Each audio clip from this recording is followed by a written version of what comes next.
Assalamualaikum warahmatullahi wabarakatuh.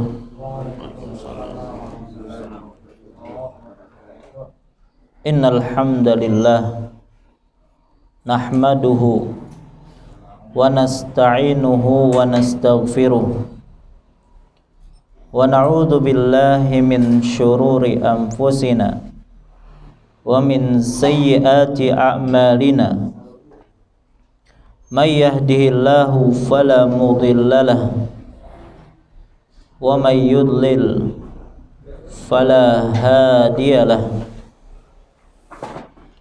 wa ashhadu an la ilaha illallah wahdahu la syarikalah wa ashhadu anna muhammadan abduhu wa rasuluh. Allahumma salli wa sallim wa barik ala nabiyyina wa rasulina Muhammadin wa ala alihi wa ashabihi wa man tabi'ahum bi ihsanin ila yaumiddin, amma ba'd. Fa ya ibadallah, insyaallah pada kesempatan malam hari ini kembali kita akan melanjutkan pelajaran kita, yaitu dengan tafsir Juz Amma, yang mana insyaallah pada malam hari ini kita akan memasuki tafsir dari surah yang baru, yaitu surah Al-Ma'un. Kita memohon kepada Allah Subhanahu wa ta'ala, semoga Allah berkenan untuk melimpahkan kepada kita ilmu yang bermanfaat, yang mana bisa kita amalkan sebagai bekal untuk menghadap Allah Subhanahu wa ta'ala. Salawat serta salam semoga senantiasa tercurahkan kepada junjungan kita Nabi besar Muhammad sallallahu alaihi wasallam, kepada keluarga beliau, para sahabat beliau, dan orang-orang yang istiqomah di atas jalan beliau ila yaumil qiyamah.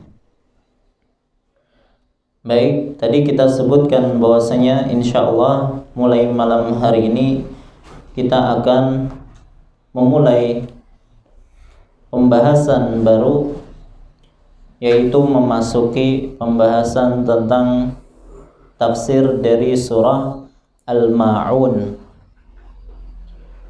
Namun sebelum kita lanjutkan, kita sedikit murajaah pelajaran yang telah lalu, yaitu pembahasan tentang tafsir ayat ketiga dari surah Al-Kautsar yang bunyinya inna syani'aka huwal abtar. Sesungguhnya orang yang membencimu dialah yang terputus, ya, maksud terputus dari rahmat Allah. Apa yang dimaksud dengan al-abtar? Secara bahasa al-abtar itu apa? Binatang yang terputus ekornya, itu disebut dengan al-abtar. Kemudian istilah ini pun dibawakan kepada seseorang yang tidak memiliki keturunan, disebut dengan abtar. Nah, itu dalam bahasa Arab.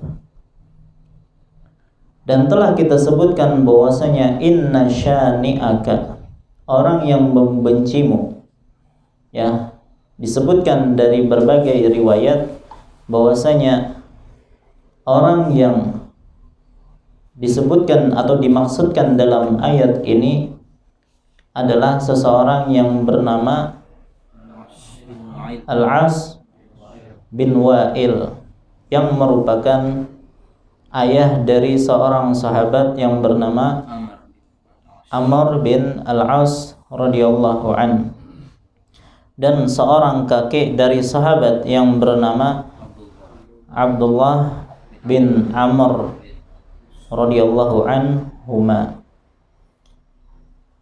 Baik, ketika memang maksud dari syani'aka, orang yang membencimu, itu adalah Al-As bin Wa'il, lantas kenapa tidak langsung disebutkan namanya, ya, tetapi disebutkan secara umum, yaitu syani'aka, orang yang membencimu? Kenapa tidak dikatakan sesungguhnya Al-As bin Wa'il itulah yang terputus? Jawabannya untuk memberikan faidah keumuman. Artinya semua orang yang memiliki sifat seperti Al-As bin Wa'il, maka dia juga terputus. Baik. Dan kita sudah sebutkan bahwasanya orang yang benci kepada Nabi Muhammad sallallahu alaihi wasallam dan juga kepada syariat Islam, ya, maka dia pahalanya akan dihapuskan atau terhapuskan. Ya, apa sebabnya?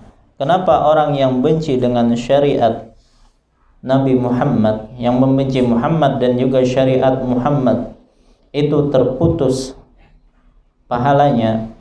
Ya, karena kebencian terhadap syariat Allah atau syariat Nabi Muhammad sallallahu alaihi wasallam itu bertentangan dengan makna atau hakikat dari Islam. Hakikat Islam adalah al-istislam atau berserah diri atau pasrah.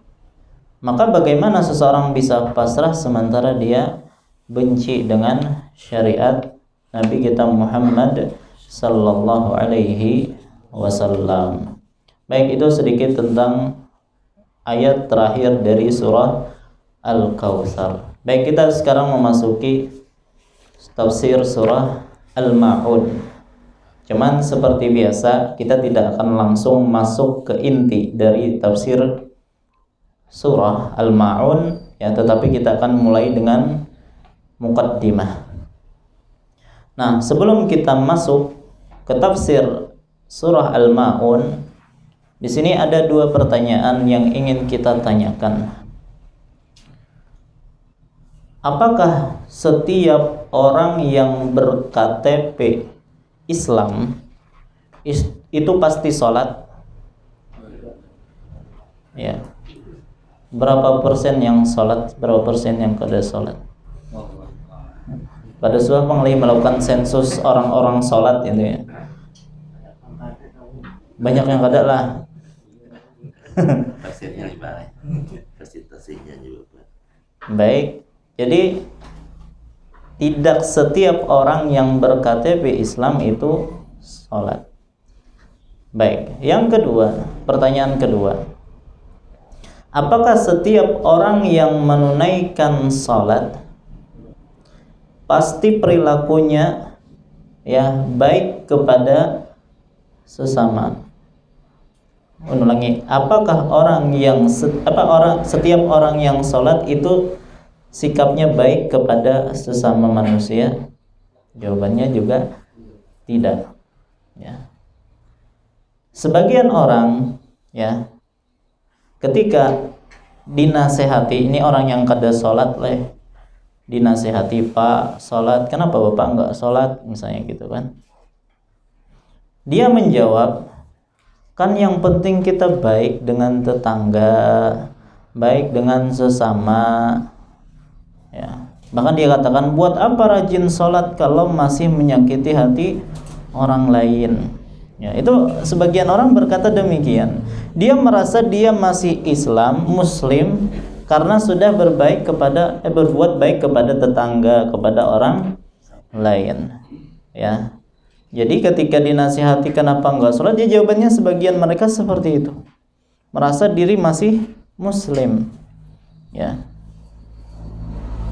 Kemudian di kesempatan yang lain, ada pula orang yang rajin menunaikan sholat 5 waktu, bahkan ke masjid, ya, bahkan sudah menyandang titel haji, ya. Rasanya cuma di Indonesia ini aja lah yang ada titel hajinya kayak itu, nah, mun sudah haji, hajah gitu, nah. Amun di Saudi beratahan berhaji sudah tuh kada ada yang buat titel haji perasaan. Kebanyakan tuh nah di sana berhaji sudah kada ada yang buat titel haji. Hah? Larang di negara lain rasanya kada ada juga, di Indonesia nih Bang. Baik. Iya. Jadi ada orang yang rajin sholat, bahkan sudah haji, ya. Namun dia sangat pelit, ya. Pemalar luar biasa, ada kada kayak itu? Banyak. Ya. Kalaupun dia bersedekah, memberi orang lain, dia juga gemar untuk apa? Mengungkit-ungkit pemberiannya. Ya, sampai-sampai orang yang menerima pun jadi sakit hati, ya. Maka dari dua hal ini maksudnya gimana? Tadi orang yang kada sholat tapi baik kepada orang lain. Yang kedua tadi rajin sholat bahkan haji tetapi pelitnya luar biasa. Maka dua hal ini menggambarkan kepada kita bahwasanya sebagian kaum muslimin atau banyak di antara kaum muslimin yang mana mereka kurang dalam memahami hakikat agama Islam. Artinya mereka memahami Islam itu hanya sepotong-sepotong. Yang satunya memahami Islam itu hanyalah yang penting baik, ya, baik kepada tetangga, murah senyum, itulah ya, sepertinya itu yang dinamakan Islam, ya. Yang lain memahami Islam itu yang penting sholat, yang penting haji, ya. Nah, jadi hal ini, ya, pemahaman kurang seperti ini pun akhirnya berdampak kepada perilaku, ya, orang tersebut, yang menyebabkan perilakunya pun menjadi keliru. Maka kalau kita ingin memperbaiki perilaku seseorang, kita harus memperbaiki apanya? Pola pikirnya, ya. Jadi kalau seorang tadi berpola pikir, oh Islam ini cuma ini, ya. Yang lain juga berpikir Islam ini, ya. Maka itu yang harus kita perbaiki pola pikirnya. Ya, maka kita harus jelaskan kepada mereka bahwasanya yang namanya Islam itu adalah agama yang sempurna. Baik, sebagaimana ayat yang sering kita baca, gimana bunyinya? Al-yauma akmaltu lakum dinakum wa atmamtu alaikum ni'mati wa raditu lakumul islama dina, dalam surah Al-Maidah ayat 3. Pada hari ini telah aku sempurnakan agamamu untukmu dan telah aku cukupkan nikmatku bagimu serta aku ridhoi Islam sebagai agamamu. Baik. Nah, di antara bentuk kesempurnaan agama Islam itu sifatnya adalah multidimensi. Maksudnya apa tuh multidimensi? Yaitu mengatur berbagai aktivitas kehidupan manusia, baik dimensinya adalah dimensi vertikal ke atas itulah, dan dimensi horizontal. Maksudnya apa tuh? Vertikal maksudnya adalah hablum minallah, sementara horizontal berarti hablum minannas. Ada hubungannya, berkaitan dengan Allah dan ada hubungannya dengan sesama manusia, bahkan sesama makhluk. Baik. Sekarang kita akan bahas satu persatu. Jadi Islam sebagai agama yang mengatur dimensi vertikal, yaitu Islam merupakan agama yang melangit, ya. Melangit berarti hubungannya dengan Sang Pencipta. Al-Quran di dalam surah Az-Zariyat menjelaskan bahwasanya tugas kita sebagai manusia yang telah diciptakan oleh Allah adalah untuk apa? Beribadah kepada Allah. Wa ma khalaqtul jinna wal insa illa liya'budun. Tidaklah aku menciptakan jin dan manusia melainkan supaya mereka beribadah kepadaku. Ya. Ini dalam surah Az-Zariyat ayat 56. Maka kita sebagai seorang hamba harus mengetahui secara pasti bahwasanya tujuan penciptaan kita adalah beribadah kepada Allah. Dan itu harusnya menjadi prioritas utama. Ya. Hal yang paling penting di dalam kehidupan kita. Sebagian orang itu hanya berpikir bagaimana memenuhi hak manusia, hak orang sekitar dia. Makanya ada istilah HAM, apa itu? Hak asasi manusia. Tetapi mereka melupakan hak yang lebih besar daripada itu, yaitu HAA gitu ya. Hak asasi Allah. Ya, yaitu apa? Beribadah kepada Allah.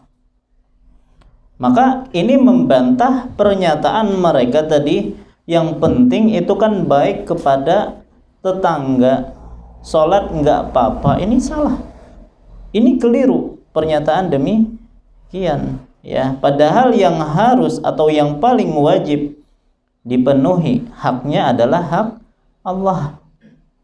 Ya, coba bayangkan siapa yang ngasih nafas kepada kita secara gratis setiap detiknya? Allah. Apakah pernah tetangga memberikan hal itu? Ya, itu masalah nafas saja.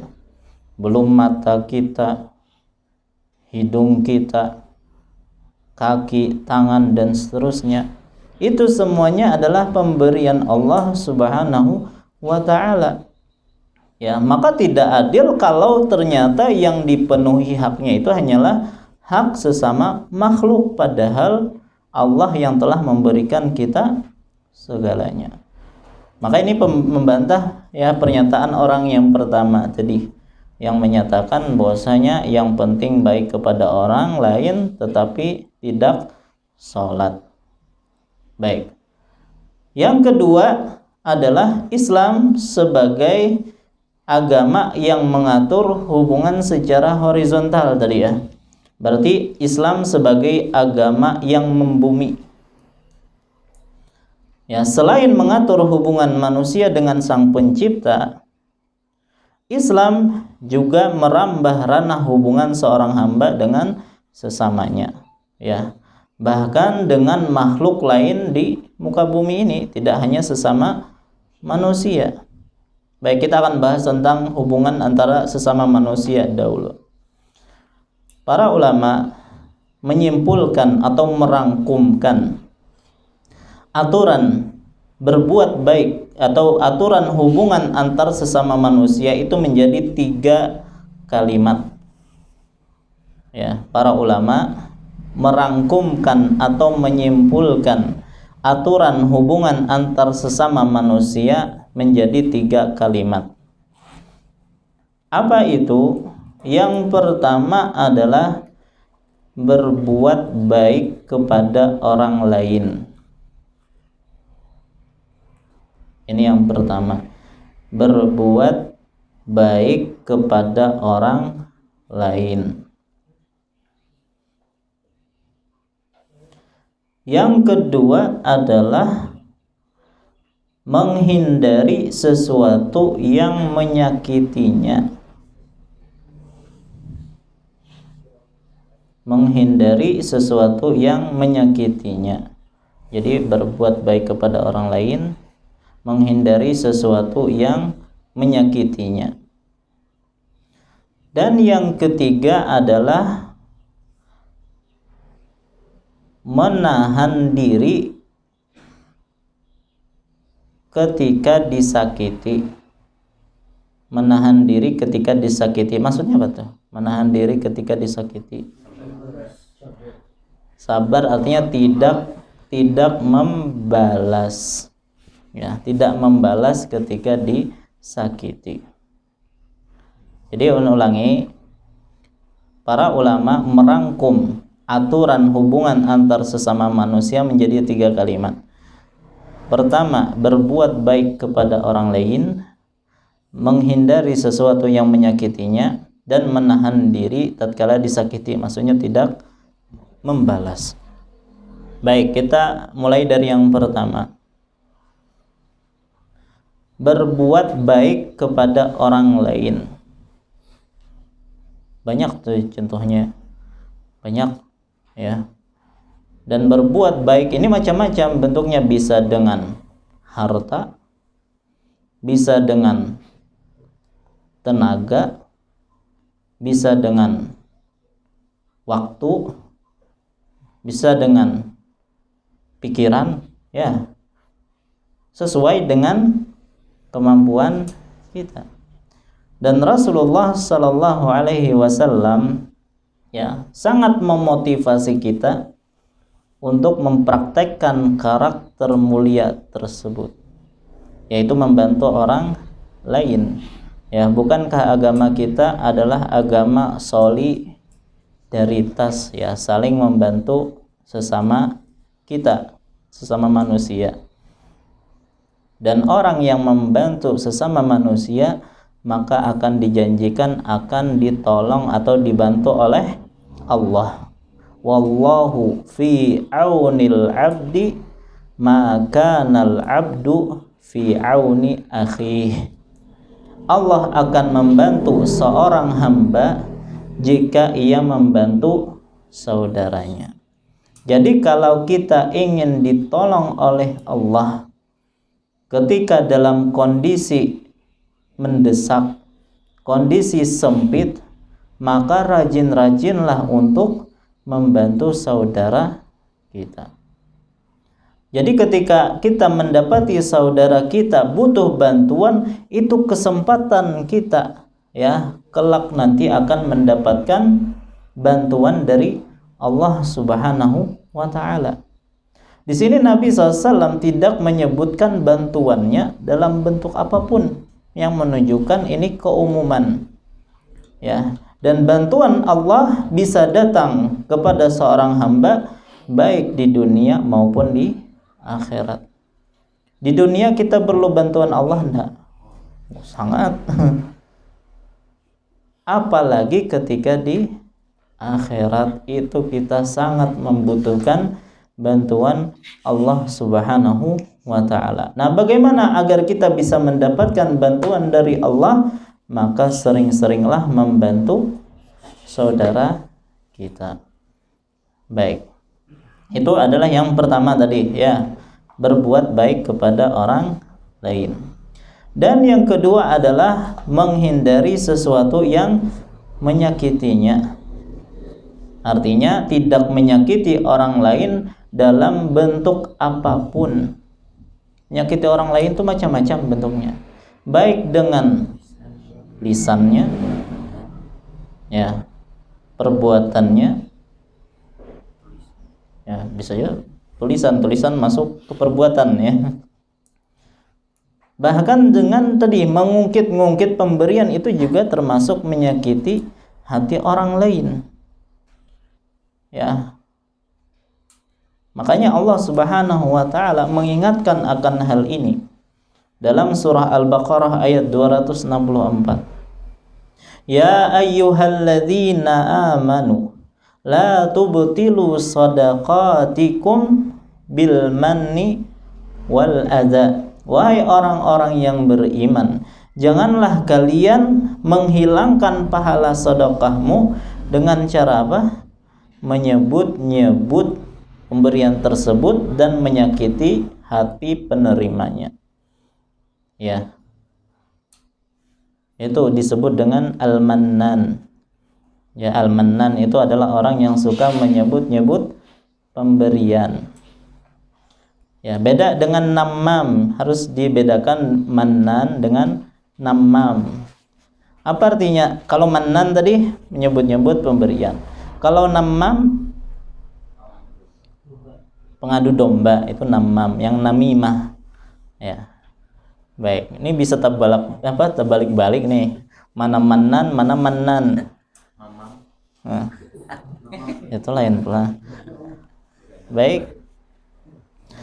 Nah, orang yang biasa menyebut-nyebut pemberian, khawatirnya pahala sedekahnya akan dihapus oleh Allah Subhanahu wa taala. Ya. Orang kalau disebut-sebut ya pemberian, oh itu pemberianku misalnya, maka itu membuat orang yang memakai pakaiannya, misalnya kalau itu berupa pakaian, itu merasa kada nyaman. Ya. Makanya sebagian para ulama ketika memberikan orang lain sesuatu, ya, kalau dia lihat orang tersebut dari jauh, maka para ulama itu berusaha menghindarinya dulu. Ya, apalagi kalau pemberian tersebut sedang dia pakai. Kan kalau misalnya kita diberi sesuatu, dibantu oleh orang lain berupa pakaian misalnya, terus kita pakai, kalau ketemu dengan orang yang memberi kita, itu rasanya kayak apa gitu. Ya. Ada rasa kada nyaman gitu. Ini bukan hadiah karena kita karena dalam keadaan butuh. Kalau hadiah kan beda lagi, kan lebih senang kalau dipakai. Nah, ini dalam keadaan kita butuh dan kita pakai dan dihadapkan dengan orang yang memberi, itu rasanya kada nyaman. Ya, apalagi kalau disambat. Ya. Kenapa para ulama menjauh dalam kondisi seperti ini? Karena khawatir menyakiti orang yang menerima, dan yang kedua bisa pahalanya dihapus oleh Allah Subhanahu wa taala. Ya. Maka dalam hal ini kita perlu mencontoh kepada para ulama kita dalam masalah pemberian ini. Ya, jangan sama sekali kita mengungkit-ungkit pemberian yang telah kita berikan kepada orang lain. Ya, jadi kalau masalah kita memberi kepada orang lain, maka lupakan, sudah seolah-olah kita tidak pernah memberi. Ya. Namun sebaliknya, kalau orang lain yang memberi kita, jangan sekali-kali dilupakan. Ya, biar apa? Biar nanti ada usaha bagi kita untuk membalas pemberian dia. Ya, jadi kalau orang yang lain memberi kita jangan dilupakan. Tapi kalau kita yang memberi, maka usahakan untuk dilupakan.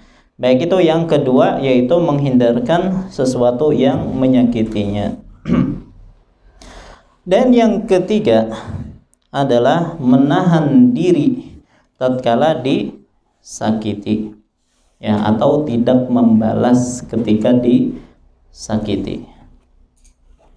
Ya, merupakan karakter seseorang yang berjiwa besar apabila dia bisa bersabar menghadapi keburukan yang dilakukan oleh orang lain kepada dia.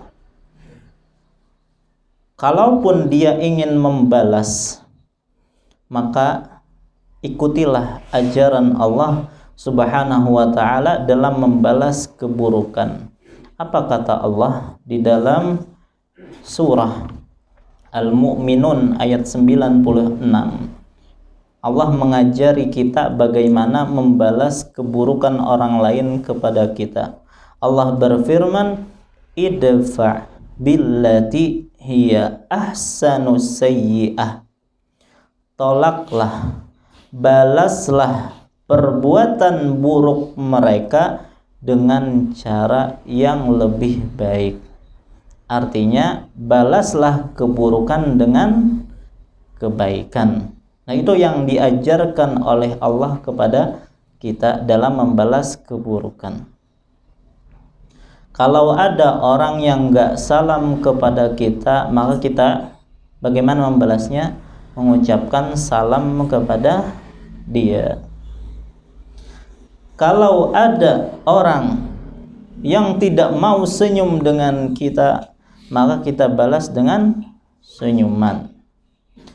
Kalau ada orang yang enggak mau ngutangin kita, gimana nih? Aku enggak memang mau ngutangin nih. Jadi misalnya ada dingsanak kita lagi sakit nih, sementara dingsanak nyaman gitu kan, sugih. Kita bahutang, minta bahutang kayaknya tenah, kada dibari. Ya, batu berjalanlah waktu, inya bangkrut kita makmur. Datang kepada kita anak berhutang juga. Nah, gimana tuh? Apakah kita hutangi atau kada? Maka sikap seorang mukmin dalam hal ini, ya, idfa billati hiya ahsan as-sayyi'ah, ya.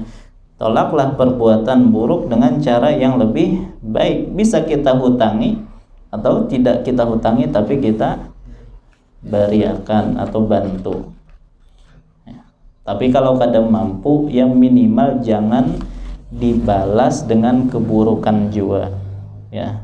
Artinya kalau orang lain berbuat buruk kepada kita, ya, maka pertama, ya, minimal kita jangan membalas keburukan. Ya, yang lebih bagus kalaupun kita membalas, tapi balaslah dengan kebaikan. Dan itu dipraktikkan oleh Rasul kita Muhammad sallallahu alaihi wasallam. Disebutkan dari Anas bin Malik radhiyallahu an, suatu hari Nabi SAW, ya, pernah berpakaian, ya, yang mana pakaian tersebut terbuat dari kain Najran yang tepinya itu kasar. Tiba-tiba datanglah Arab Baduy. Apa yang dilakukan oleh Arab Baduy tersebut? Ya, menarik pakaian Nabi tersebut yang kasar tepinya tadi dengan tarikan yang sangat keras, yang menyebabkan leher Nabi pun jadi ada bekas merah, bekas tarikan tersebut. Sembari dia mengatakan, ya, wahai Muhammad, berilah aku sebagian dari harta yang Allah berikan kepadamu. Baik, sudah minta dengan cara yang seperti itu. Kan kayak apa tuh menghadapinya tuh kira-kira? Jujur tuh. Bisa melapuk sakuleh. Ya, ini sudah minta dengan cara kayak itu pulang. Ya, dengan cara baik-baik aman diberi.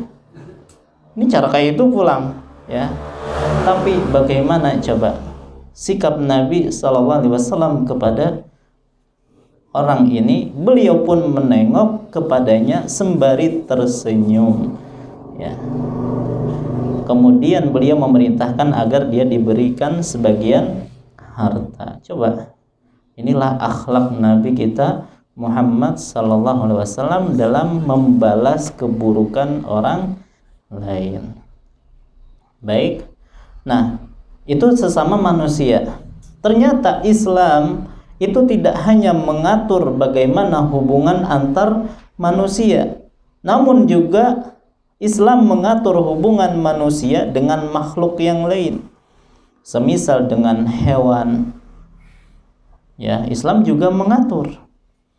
Ya, bahkan dengan tumbuhan, ya, dengan lingkungan sekitar, dengan air. Ya, masalah air aja diatur oleh Islam, ya. Makanya ada larangan bagi kita untuk kencing di air yang tidak mengalir. Ya, contohnya di mana tuh? Di kolam renang. Itu banyak banget tuh yang kami di kolam renang. Itu dilarang oleh Nabi sallallahu alaihi wasallam, ya. Jadi sebelum orang berbicara tentang menjaga lingkungan, ya, menjaga lingkungan hidup dan seterusnya, ternyata sudah jauh-jauh hari Islam itu sudah mengatur. Ya. Sekarang kan masalah sampah itu dibuang di mana-mana. Ya, tapi Islam sudah dari awal menjaga akan hal ini. Baik. Begitu juga kepada hewan. Ya, kita dilarang untuk membebani hewan melebihi dari kemampuan dia. Ya, yang namanya binatang ya seperti tunggangan ya, sapi misalnya atau kuda, terus apalagi onta, wajib diberi makan ya, diberi minum, dan tidak boleh diberi beban melebihi kemampuan dia. Makanya Abdullah bin Ja'far bercerita, suatu hari Rasulullah SAW memasuki kebun seorang Ansar. Ya. Dan di dalam kebun tersebut Nabi kita mendapati seekor onta di situ. Maka ketika onta tersebut didatangi oleh Nabi, ya, dan onta tersebut melihat Nabi SAW, ya, ternyata onta tersebut mengadu, menangis, ya, jadi bercucuran air mata onta tersebut, ya. Jadi onta juga bisa nangis, ya. Kan sah melihat sapi nangis lah, ya, swallow bisa menangis juga berarti lah, ya. Kambing lang soalnya menangis. Kedua bunyi pang biasanya menangis, paling air matanya aja bercucuran gitu. Nah ternyata ketika Nabi masuk ke kebun sahabat ini, ya, beliau mendapati onta ini menangis, ya. Maka Nabi pun mendatangi onta tersebut, beliau elus-elus, ya, badannya, telinganya, sampai akhirnya onta tersebut berhenti dari tangisannya. Maka beliau pun bertanya, milik siapa onta ini? Lantas ada seorang pemuda Ansar datang dan menjawab, ini milikku wahai Rasulullah. Maka beliau pun bersabda, afala tattaqillah, tidakkah engkau bertakwa kepada Allah fi hadhil bahimah, dalam memperlakukan binatang ini, allati malakakallahu iyaha, yang telah Allah karuniakan kepadamu. Jadi dalam masalah takwa pun ada dalam masalah memiliki binatang. Ya, dalam masalah binatang pun kita diwajibkan untuk bertakwa kepada Allah. Apakah kamu tidak bertakwa kepada Allah dalam memperlakukan binatang yang telah telah Allah karuniakan kepadamu? Fa innahu syaka ilayya annaka tuji'uhu wa tud'ibuhu. Sesungguhnya ia mengadu kepadaku. Ya, jadi onta ini mengadu kepada Nabi. Ya, Nabi mungkin diberikan mukjizat bisa memahami, ya, bahasa binatang. Ya, jadi ia mengadu kepadaku bahwasanya engkau telah membuat dia kelaparan. Ya, jadi tidak dikasih makan mungkin, atau dikasih makan cuman sedikit.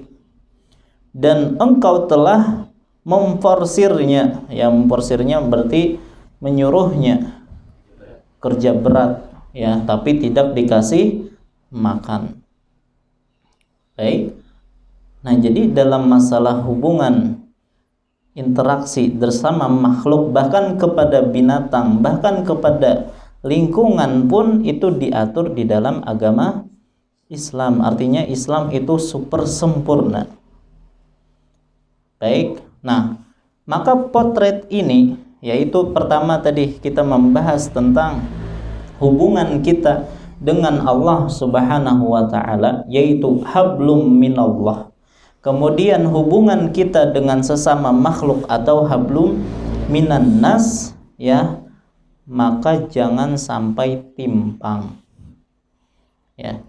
Artinya selain kita mengurusi hablum minallah, hubungan kita dengan Allah, maka kita juga harus memperhatikan hubungan kita dengan sesama makhluk. Ya, maka dua potret yang sebelumnya kita sebutkan, orang yang tidak sholat dan mengaku berbuat baik kepada tetangga, berarti dia telah menyia-nyiakan atau melalaikan hablum minallah. Ya, hanya memperhatikan hablum minan nas. Adapun tadi yang rajin sholat bahkan sudah haji tapi pelitnya luar biasa, berarti hanya memperhatikan hablum minallah tapi tidak memperhatikan hablum minan nas. Maka dalam masalah ini jangan sampai kita timpang, ya. Kita harus perhatikan hablum minallah dan hablum minan nas. Kenapa? Ya, nah, karena konsekuensi dari hal ini itu berat, Pak. Kalau hanya memperhatikan satu hubungan saja, hablum minallah saja atau hablum minan nas. Coba kita dengarkan satu kisah yang dibawakan oleh Abu Hurairah radhiyallahu anhu.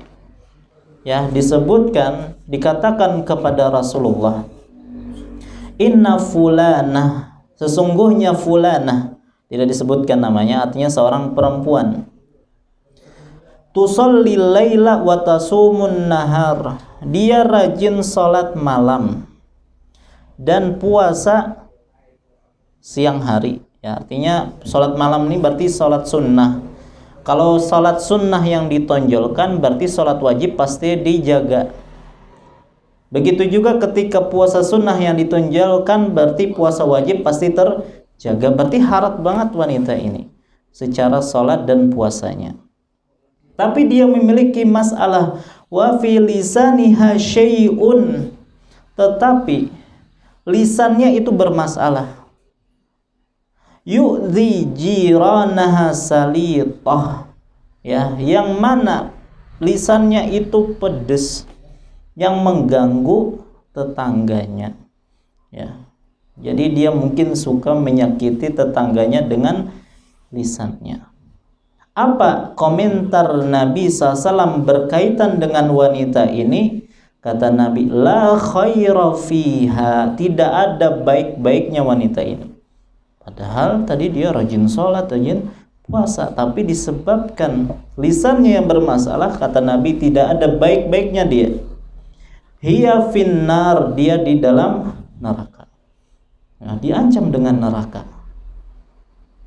Kemudian disebutkan pula, inna fulanah, ada seorang wanita yang lain, tusallil maktubah.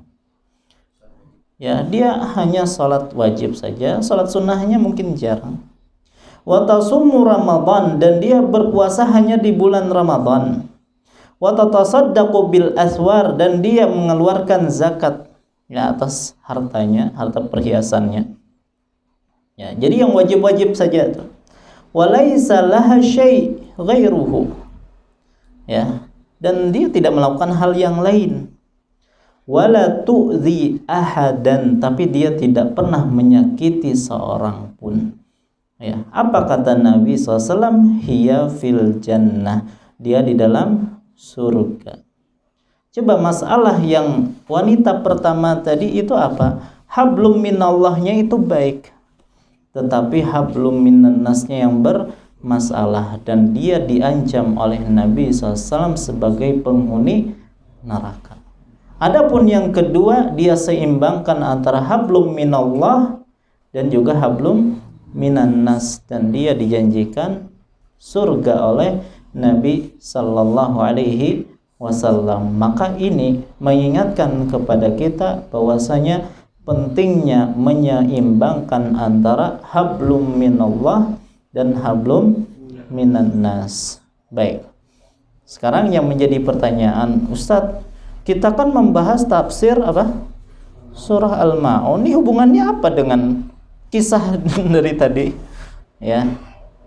Maka kita katakan surat yang akan kita pelajari ini, yaitu surah Al-Ma'un, mengisyaratkan kepada kita kewajiban untuk memperhatikan dua dimensi hubungan manusia di atas, baik hablum minallah ataupun hablum minan nas.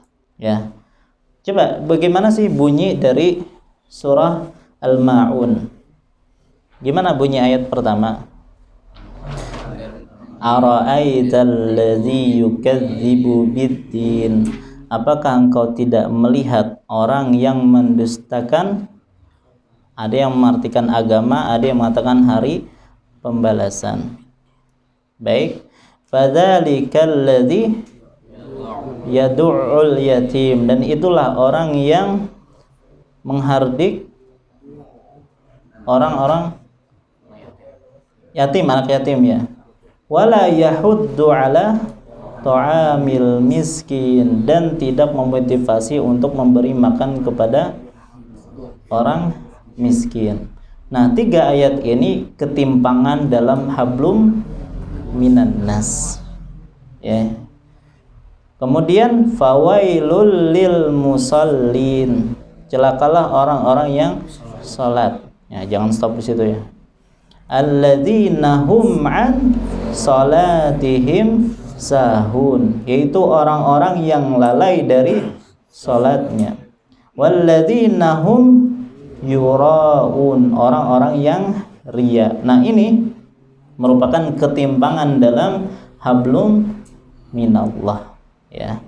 Wa yamna'unal ma'un ya, dan tidak memberikan apa itu al-ma'un, bantuan ya. Nah, ini juga kembali kepada hablum minan nas. Yang jelas surah yang kita baca nanti adalah berkaitan tentang hablum minallah dan hablum minan nas. Baik. Nah, jadi muslim yang baik ya, muslim yang baik memperbaiki hubungannya dengan sesama ya, dengan tanpa melupakan hubungannya dengan Allah Subhanahu wa taala. Baik, nah inilah sebagai muqaddimah kita berkaitan tentang surah Al-Ma'un. Insyaallah pada pertemuan yang akan datang ya masih berkaitan tentang muqaddimah dan mungkin masuk kepada tafsir global dari surah Al-Ma'un. Baik, ini yang bisa ulun sampaikan, salah khilaf mohon maaf. Wassallallahu ala nabiyyina Muhammad wa ala alihi wasallam. Subhanakallahumma bihamdika asyhadu an la ilaha illa anta astaghfiruka wa atubu ilaik. Wassalamualaikum warahmatullahi wabarakatuh.